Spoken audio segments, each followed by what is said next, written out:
សម្រាប់សួរពុកម៉ែបងប្អូនទាំងអស់គ្នាសូមអញ្ជើញមកទស្សនាវីដេអូពីការបង្ហាញពីការអាប់ដេតអត្តសញ្ញាណប័ណ្ណរបស់លោកអ្នក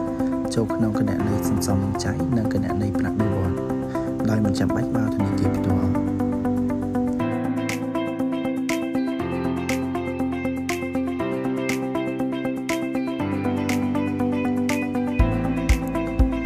ជាដំបូងយើងចូលគណនីបន្តមកទៀតយើងចូលត្រេ3ហើយរើសពីបច្ចុប្បន្នភាពព័ត៌មានបន្តមកទៀតយើងយកថ្ងៃផលិតអត្តសញ្ញាណប័ណ្ណនិងថ្ងៃផុតកំណត់អត្តសញ្ញាណប័ណ្ណហើយបន្តមកទៀតយើងចុចថតរូបហើយ scan អត្តសញ្ញាណប័ណ្ណចូលឲ្យបានត្រឹមត្រូវនិងច្បាស់លាស់យើងជួយសញ្ញាគ្រីតាមការណែនាំរបស់ធនាគាររួចចុចដូចប្រូហើយចុងក្រោយរងចាំការអនុម័តពីធនាគារសូមអរគុណនិងសូមជម្រាប